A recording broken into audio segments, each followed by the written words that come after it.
Hello and welcome to this week's episode of VR Vertigo. Behind me we see IGN's interview with Todd Howard, wherein they discuss various topics. What was it? Elder Scrolls 6, I think, was one of them. It's my age. And more importantly, for the purposes of this video, Starfield. Specifically Starfield's coming to PlayStation, something that I've been looking forward to. I played Starfield on its release on Xbox and really enjoyed it, but it wasn't long before it all started to fall a bit flat on its face.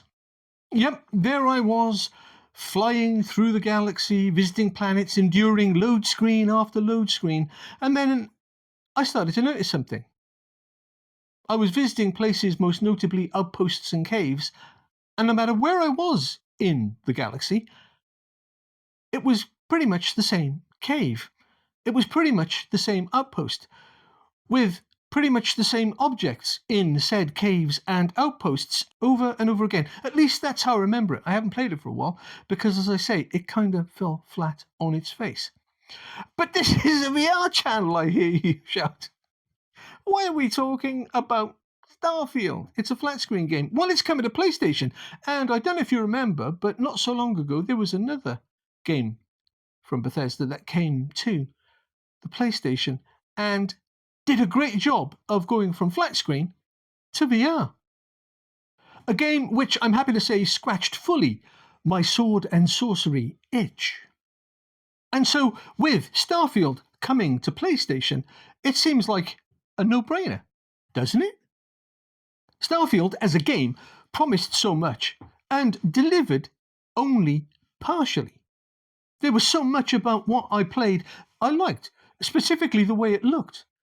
Not so much the technical aspect of it, but even with all the bells and whistles, the effects, the particle effects, the glows, the wonderful vistas across planetary sunsets and sunrises, all that stuff was tickety-boo, actually. But no, when it came to the characters, the faces were all a bit flat. They weren't as expressive as I'd like them to be. Voice acting was okay, and it was overall kind of good, but not great.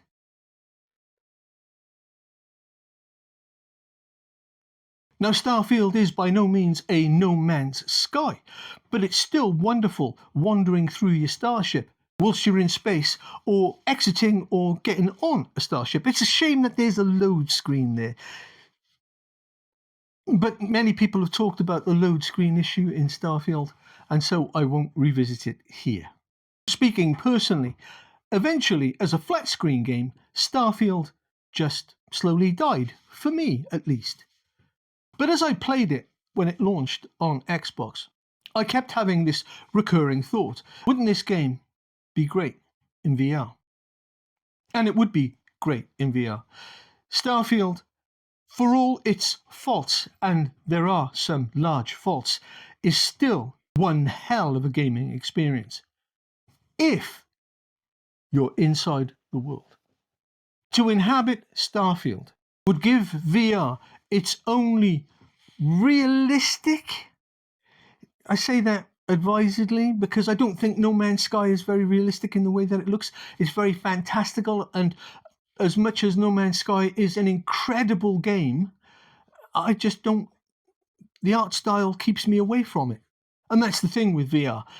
Live by the sword, die by the sword. Some things that you tolerate in a game on a flat screen, when you're in the world, everything is heightened. And so if you're not into something visually, you don't want to be in it. However, Starfield brings a realistic, gritty vision of a science fiction future that No Man's Sky doesn't. No Man's Sky is very gaudy, very comic booky in its visual aesthetic.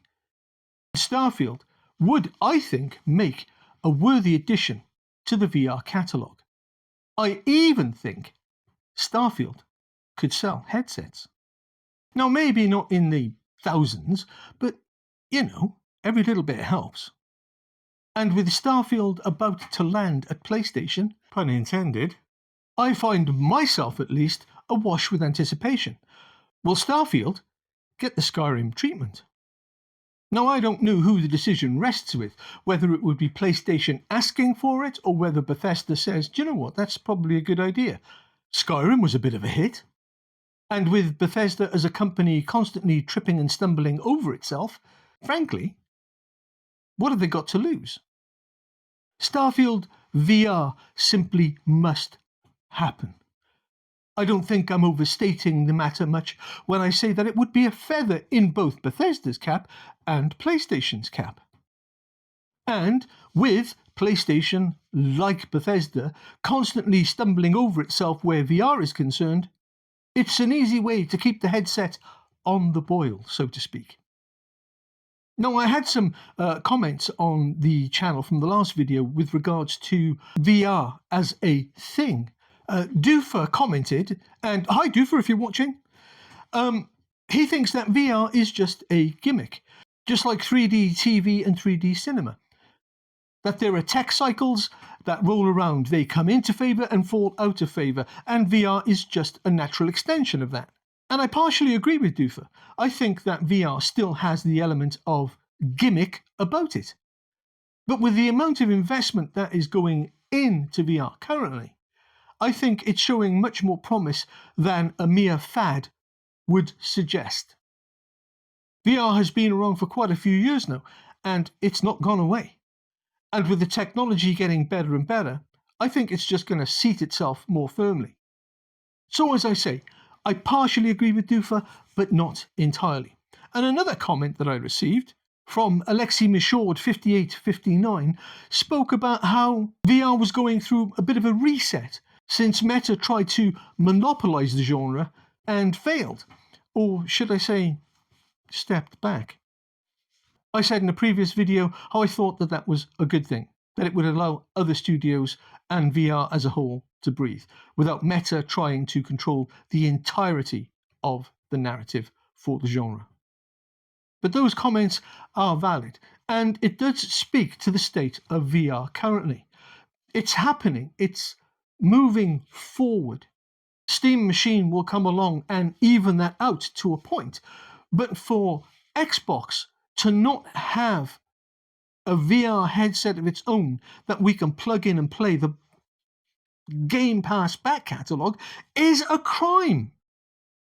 And for PlayStation to have a headset and still not allow us to play the PSVR1's back catalogue is a greater crime. Sometimes I feel like I'm just banging my head against the wall talking about this, but I do enjoy talking about this, and so let's bang our heads against the wall together. At this point, Bethesda and or PlayStation need to hold hands very tightly and look at each other in the eyes meaningfully and go, let's move forward on this. And rather like our eponymous hero in Starfield, sail off together into the stars, hand in hand, whispering sweet nothings of VR and VR's future. Do let me know what you think in the comments below. Do like, subscribe and share. It really would help the channel. And until next time, bye bye.